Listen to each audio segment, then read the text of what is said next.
Give Ben her attention. Alrighty. So my topic of choice was Stuxnet.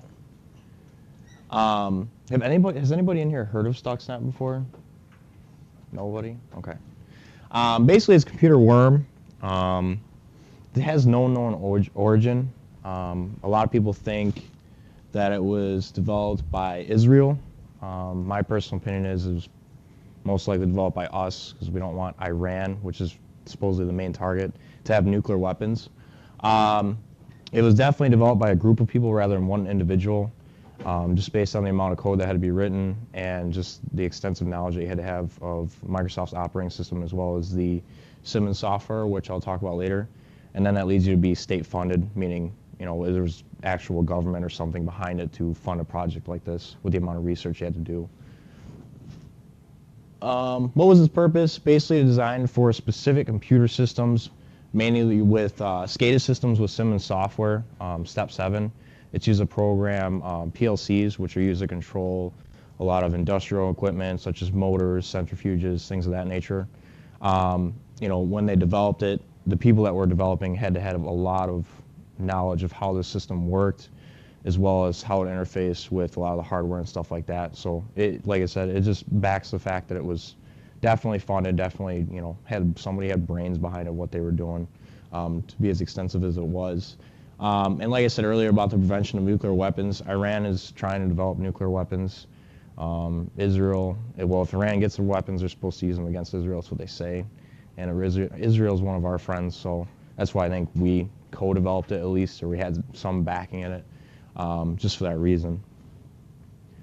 So first it starts off with, it starts from a USB flash drive. That's supposedly the initial way of how it got into those systems.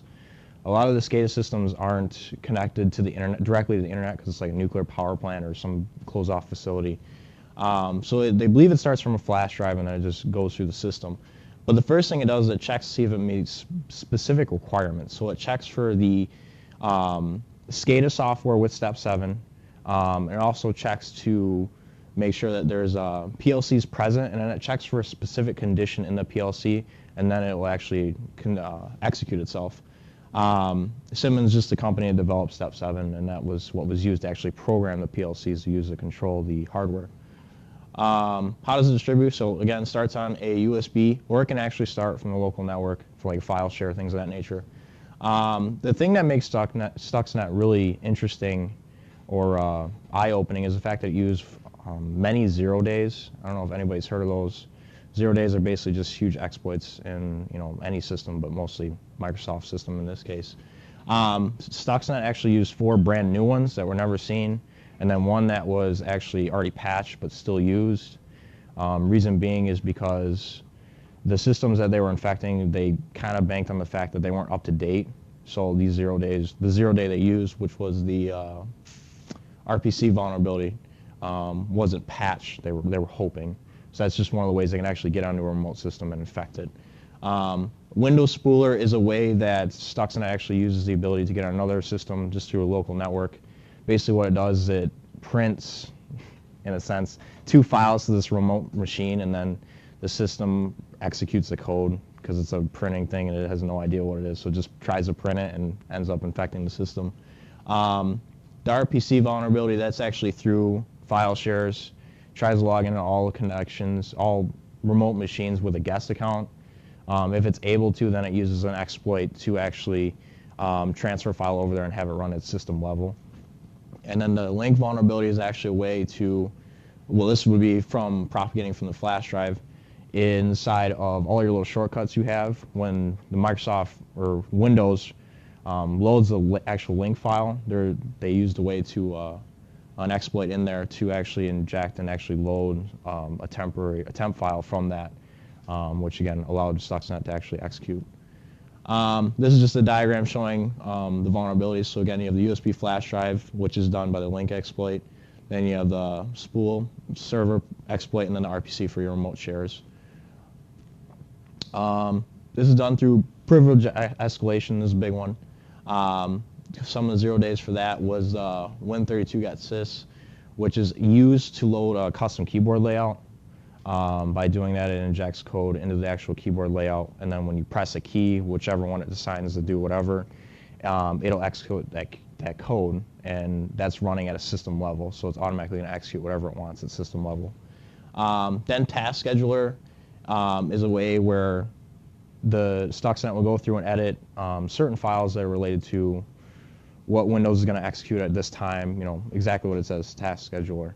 But Stuxnet had the ability to go in and actually edit these files, and Windows had no idea that this was being changed. It checked with an MD5 to make sure that the original file hadn't been changed before it executes that file or that task. And Stuxnet had a built-in ability to modify the file and change it so that it had the same MD5 as the original. So Windows had no idea that it had been changed. So again, first malware to target industrial systems and actually be able to cause damage. They think the main purpose was, again, to target Iran and actually affect centrifuges in one of their enrichment or uranium enrichment facilities. Basically, would just spin the motor out of control, causing whatever to happen. And its main purpose was just really to delay the program or just stop it. Period. So big thing was 4 new 0 days plus one that was old or had been patched. And then another thing that made Stuxnet unique was it actually used digital signatures, one from Realtek, one from J Micron, which were verified. So any real malware protection they might have had or antivirus, it's a signed file.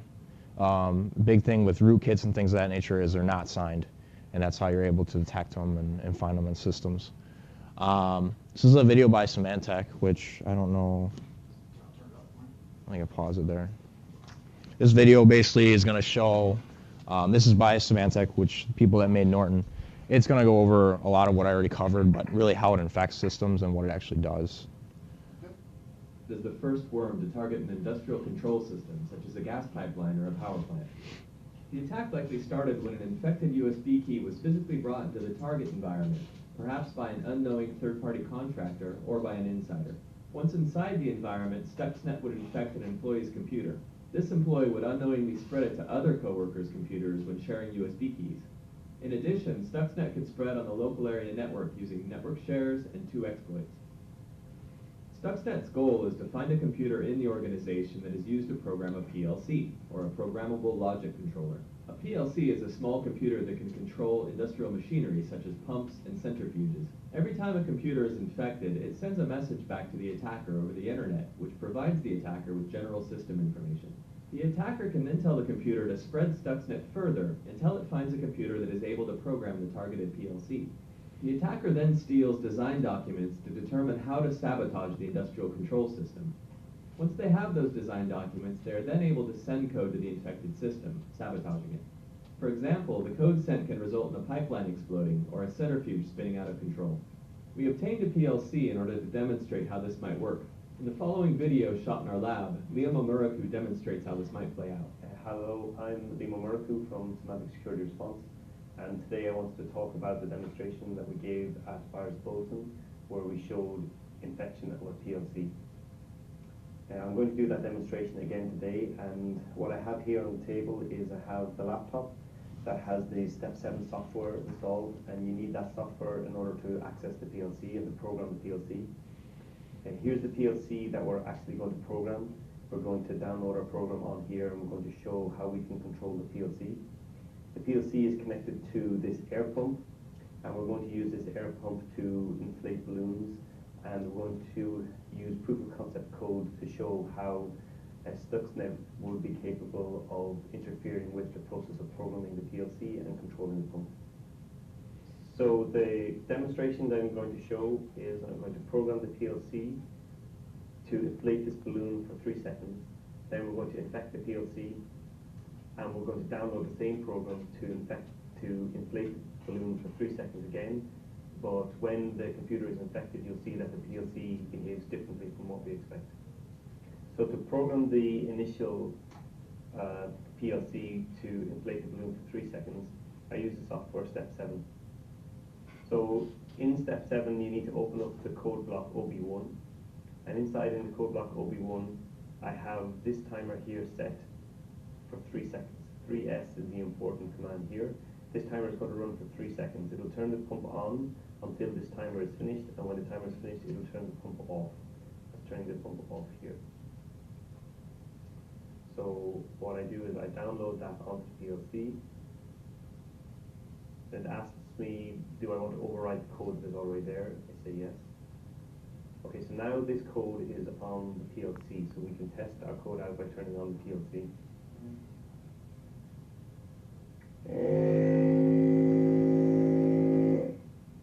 So we see that the code worked as we expected it to work. The balloon inflated for 3 seconds. So now what we're going to do is we're going to infect the PLC. We're going to infect the computer here. We're going to download the same program onto the PLC, and we'll see that the PLC behaves differently the next time. So to do that, I need to close all the software, infect the machine, and then open up the software and perform the same steps again. So here again, we look at OB1. We see that our code still says 3 seconds, and we're going to download this onto the PLC again. At this stage, the computer is infected, so we don't have control of the PLC. So what we think we're sending to the PLC can be intercepted by the threat and can be rewritten. So it's asking me, do I want to override the code that's already there? I say yes, the same as last time. So now, this code here that will run for 3 seconds and inflate the balloon for 3 seconds. That's what we should observe here when we turn on the PLC.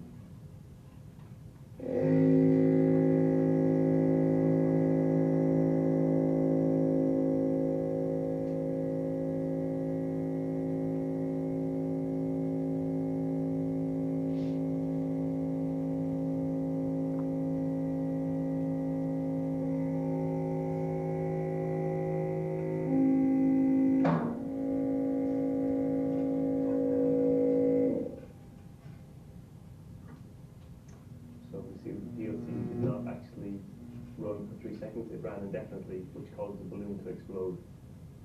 So what we've shown here is that using the techniques used by Stuxnet, it's capable to reprogram PLC to operate in a way that you would not expect, and operate in a way that you did not program it to operate.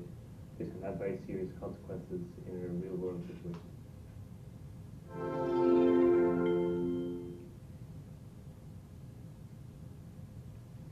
So like that said, they're basically, I mean, when you're in an industrial, scenario, if you have mechanical equipment, you only want to, do whatever for, a certain amount of time or do this at certain times, and it's reprogrammed to do something completely different. You can have some serious problems, either with a manufacturing process or like they've mentioned earlier, with a pipeline, or at a power plant with some safety equipment you might have in place, things of that nature.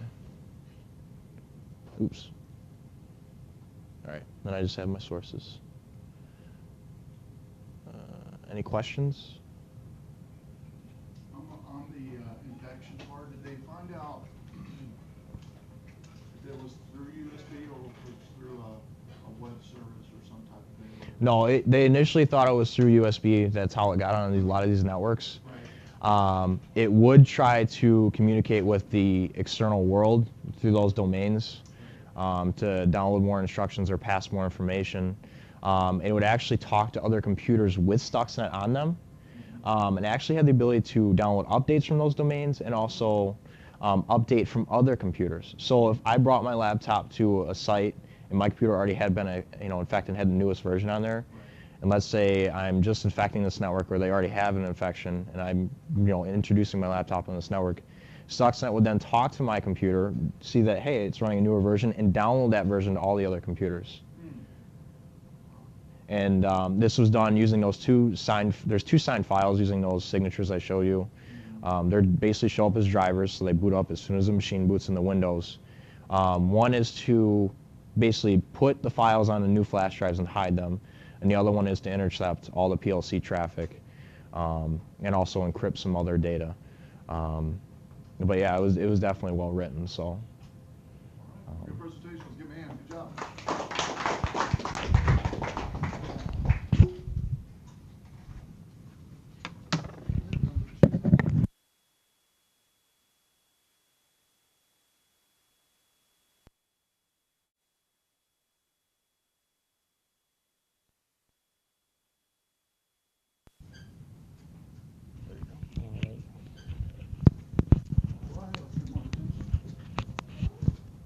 All right, so I did 2 hackers that interested me. The first one is Kevin Poulsen. He was born in 1975 in California. He liked to call himself Dark Dante.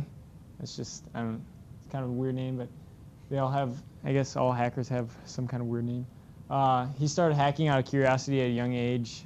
His parents got him a computer when he was a teenager, young teenager, and it started out with just kind of playing around, and he got a virus on his computer, and so he called a technician, and from then on he was just obsessed with computer security, I guess. He hacked, he was just looking around at networks, and he found ARPANET, which was a computer network funded by the Pentagon, and he was trying to get into this, and through the University of California in Berkeley.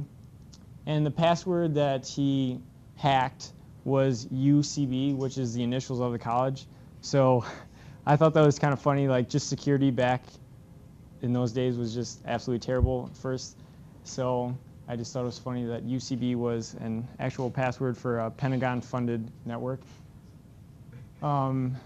He really, like his forte was hacking into phone companies. He stole a large amount of electronics. He would either break into buildings on like the side of the road and steal software or hardware. And then also on several occasions he would just dress up like an employee and walk into a building, ask somebody where something was, and just take it, get into their networks like that. His most famous hack was he and a couple associates hacked into the Los Angeles radio station phone lines. And what they did was every Friday, this radio station, if you were the 102nd caller, you'd win a Porsche or some cash prize. So they took over all 25 phone lines, and they basically did this a couple of weeks and won the prize every time. So he eventually got caught after doing this. He had a bunch of storage lockers that he didn't pay for, and they had a lot of documents with fake names, but his real name, Kevin Poulsen, was in some of these documents. So they traced it back to him, and I mean, he had a lot of software. Like, he had a big storage locker just full of hardware too. He was caught because of unsolved mysteries. They had an episode about him, and at the end, they always have a 1-800 number where you can call if you've seen the person, and the phone lines just mysteriously went down when the number after his episode came up. So he's never really admitted to doing that, but everybody knows it was him. So I thought that was pretty cool. My second hacker is Albert Gonzalez. He was born in 1981. He bought his first computer with his own money at age 12. He became interested in computer security after he also received a virus and called a technician, so it's kind of a trend. He hacked into NASA at age 14 in school, and a couple days or weeks later, the FBI came in and just told him not to do that, so I thought it was kind of funny. They just kind of walked into school and like, can we see Mr. Gonzalez? He hacked into NASA. He was an admin of shadowcrew.com, which was a hotspot for hackers to buy and sell stolen credit cards, social securities, and they also helped each other out with tutorials or if they needed bots or anything. So Gonzalez was really good at stealing credit card numbers. He had a ton of them, and he got caught cashing out an ATM around midnight by a cop. And the cop had no idea what he had caught. And so they took him in, and eventually the Secret Service and the FBI got into it. And they gave him a deal that if he would help them catch other shadow crew members, they would give him immunity. So he did this, and it was about a year process that he worked with several FBI agents and became very close with them. And they took down 19 hackers. Or they took down about 30, but only 19 of the charges stuck. After that, he probably helped the Secret Service out for several years, and then he just kind of stopped showing up to work, so they just kind of let him go. And he got into war driving with a couple of associates. and which just consists of driving around in a car or van and going up to retail stores or something like that and just hacking into their system.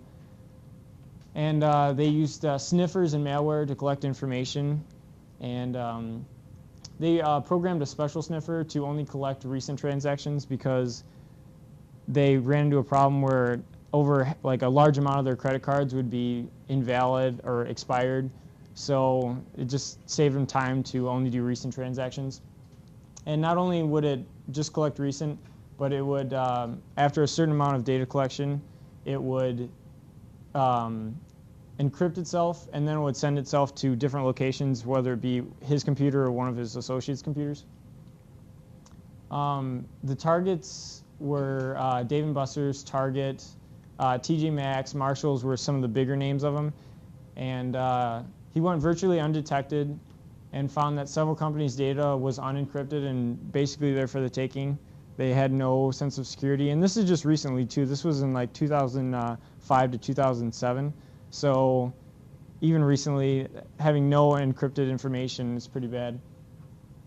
He also became interested in SQL for a short time. Didn't really have much time because he got arrested. After being caught for the second time, he was sentenced to 25 years in prison, and he's had a lot of interviews with Time Magazine, and he feels terrible now that he got caught, of course, that he did all this stuff, and he wishes he would have gotten out early, but it was estimated that he stole millions of dollars, and when he was arrested, he had just $22,000 cash on him, just because he could.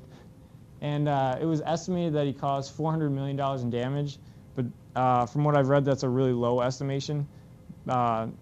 So who knows how much he really caused, because a lot of companies didn't even contact the FBI or the Secret Service when they got hacked into.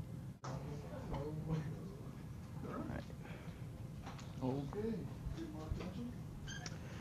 So I did my research paper on the hacker Adrian Lamo. He's actually kind of related to Poulsen. Poulsen broke his story on all the different jobs that he did and kind of followed him throughout his life so far. So there's kind of a segue from that. Sorry you can't read that. I did this in Google Docs, and then when I exported it to PowerPoint, it's like completely tiny. So anyways, who is Adrian Lamo? As a young man, he searched for open corporate proxies so that way he could get into different companies' networks and access their intranet. He explored a company's intranet and eventually turned over what he found to the exposed corporation. So he would go in, look around, and then he would turn over all the information he found to that company. He generally assisted each entity with closing all of their security loopholes.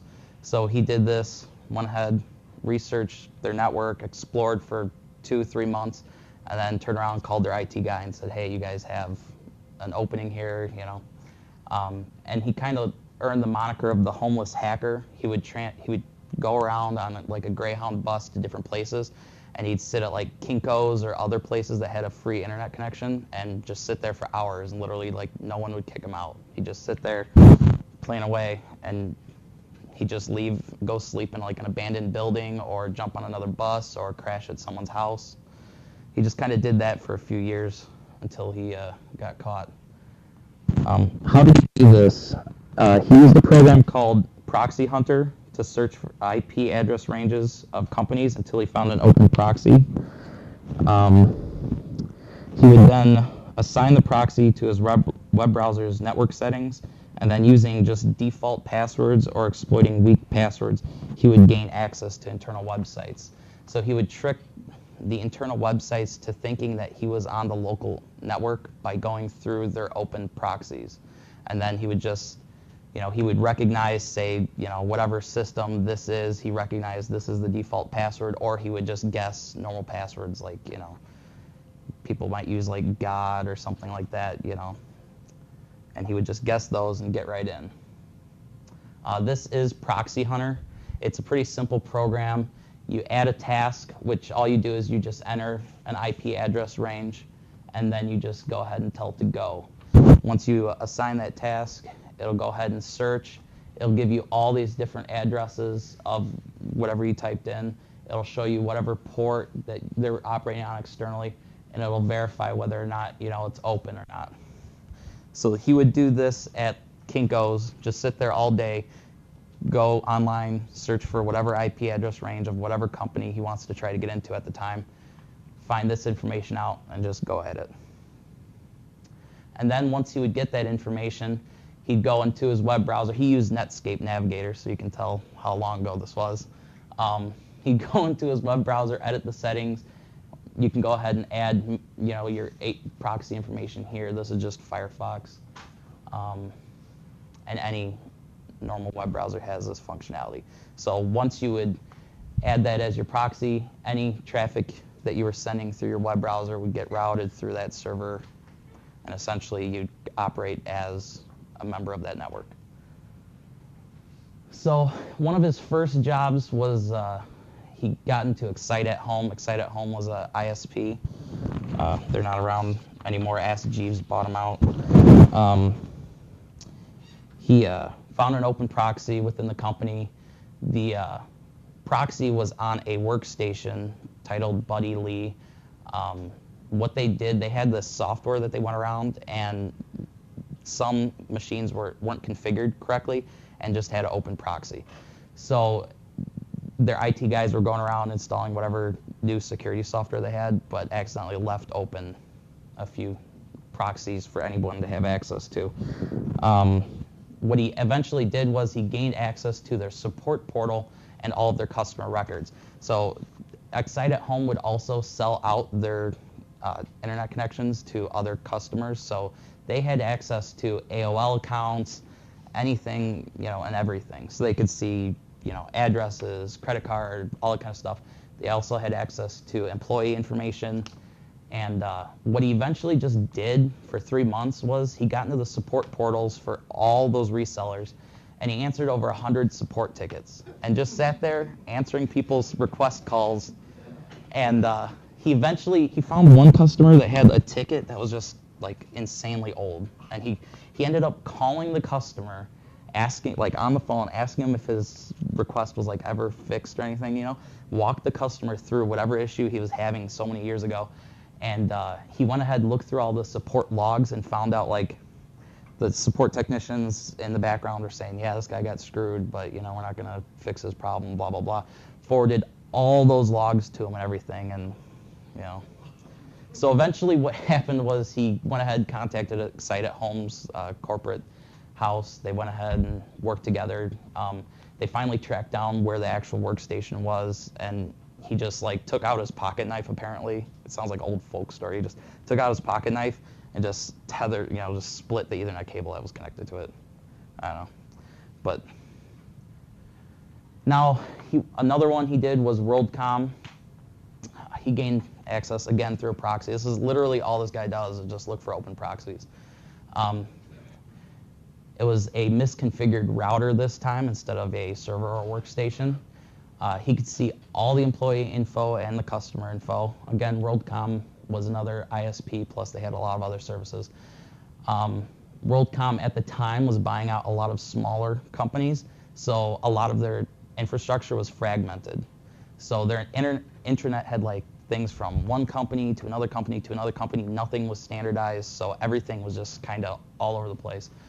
So one company they bought out had a web portal called Warm, which was Web Access Router Maintenance, and it had a JavaScript for just a password prompt. But if you looked at the page source, everything was hard-coded right there in JavaScript, and it had just one password. So that's how he eventually got into that. Using Warm, he was able to locate where different, like that segment of Worldcom, where the different routers were, and he was able to locate dial-up access for getting into other companies' networks, because Worldcom would provide these different corporations with like private WANs over the entire United States, so he would just dial up into their networks and have at it. So, but one of the things that like about the Worldcom episode that really bothered me was with the employee information, all he needed was just their name, their date of birth, and the last 4 of their social security, and he could reset their private like employee accounts. and he was able to get that information very easily. And once he got into those accounts and redid all the passwords, he was able to redirect all their direct deposits for their paychecks to any account he wished. So if he felt like it, he could have cashed out big and left, but what he did was he went ahead, turned around, contacted WorldCom, spent a month out there working on their entire infrastructure with them, and they closed all their things, and everything was good for them. So he ended up having to sign a non-disclosure agreement with them. This is about the only company that had him do any sort of official paperwork like that. And after that, he went after the New York Times. So he went ahead, opened up Proxy Hunter, scanned the New York Times external IPs. He found 7 incorrectly configured proxies.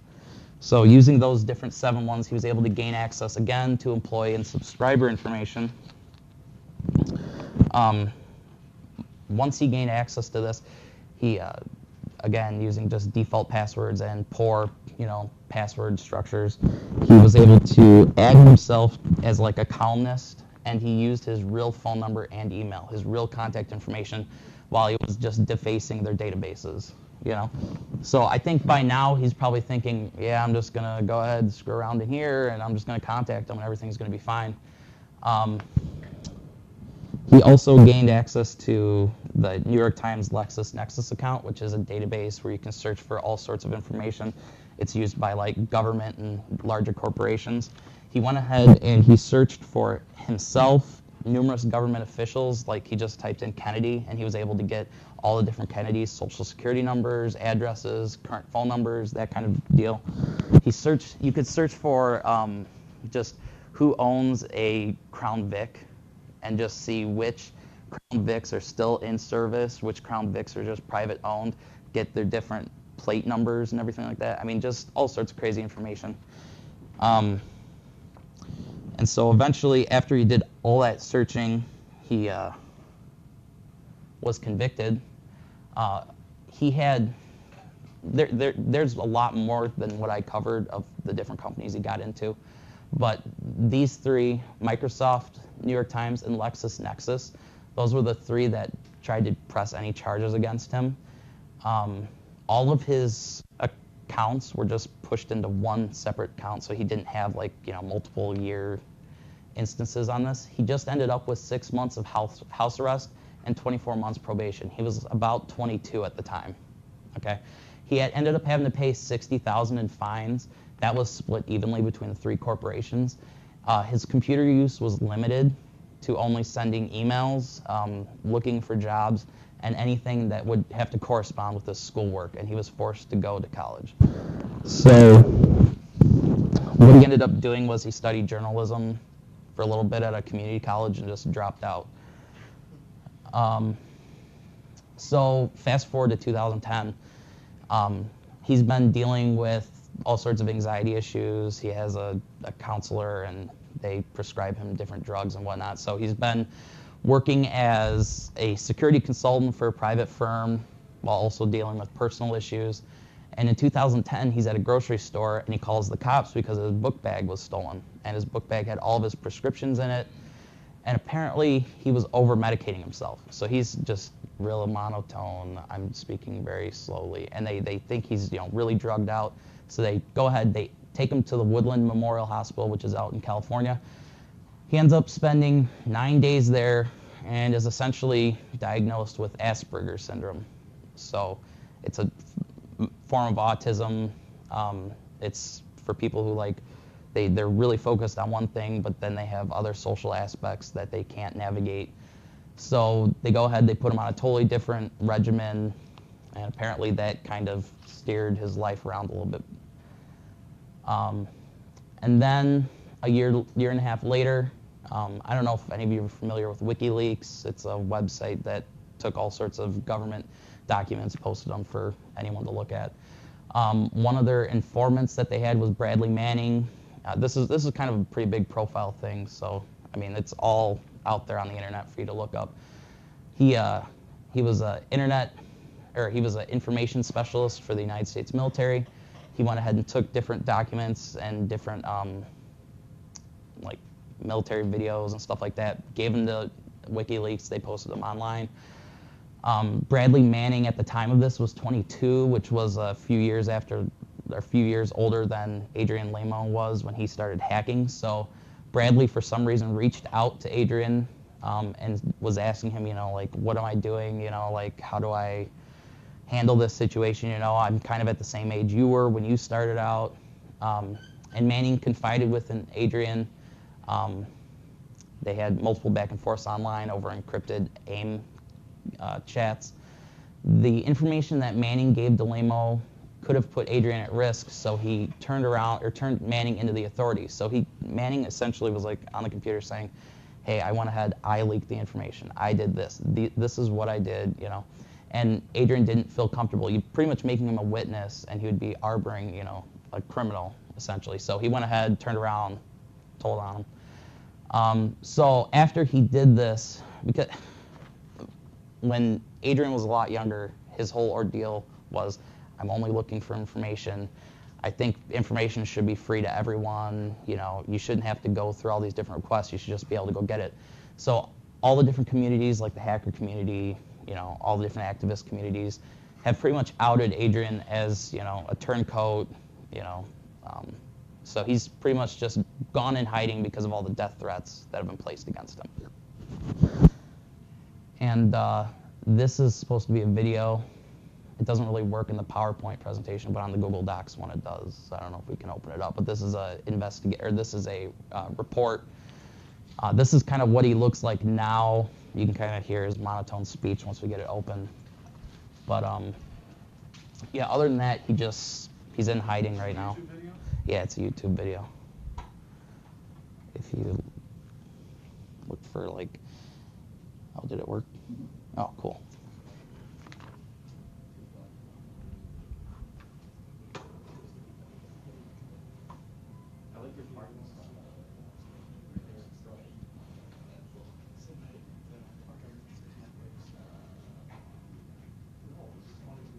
When he was a hacker, he had no home. Now he does, but he lives in secret and says his life is under threat. Adrian Lamo was once convicted of hacking into computers at the New York Times. But now he's best known as the man who told U.S. stories about Bradley Manning. I had to act for the good of the many. I took no joy in it. It wasn't the right choice. It wasn't the wrong choice. There was no right or wrong choice. Soldier Bradley Manning is currently imprisoned at a U.S. military jail as he awaits for his eventual trial. He's accused of leaking tens of thousands of classified diplomatic and military secrets to WikiLeaks. His lawyer says he is subjected to cruel and degrading treatment. I regret that he came to me after he had let himself be, to an extent, led on by Julian Assange. He did not come to me at a point where I could talk him out of it. You did what he did before as well, as a hacker. And you believe that getting information in this way is not through Freedom of Information Act procedures. A lot of people are saying that you basically, changed completely, or you were working for the government. I know that basically for some people the position is that I more or less defected. He did a brave yet stupid thing, and that he dishonored the oath that he took to his country. Lamo and Manning met over the internet more than a year ago. The two chatted online. Lamo says he considered Manning a friend. People don't understand what it was like to have to make the decision, to have to be in my shoes, and ultimately have to be responsible for putting a young man in shackles at the same age that I was. What did you get in return for turning in Private Bradley Manning? A couple cups of coffee, pat on the back. If convicted of the most serious charges, Manning could face the death penalty, although the U.S. government says it won't ask for that. I believe that he wanted to make the world a better place. He just didn't know how to do it. Mika Villamizar, Al Jazeera. So as you can see, this guy wears a snitch cap. Says it's a joke, but you know, I mean, you can take it as what you want. So yeah, pretty much now he just lives in hiding, and no one's really heard of him except for him. This is like his last bit with the media with Al Jazeera here. So after that, he's kind of just off the face of the earth. So, any questions?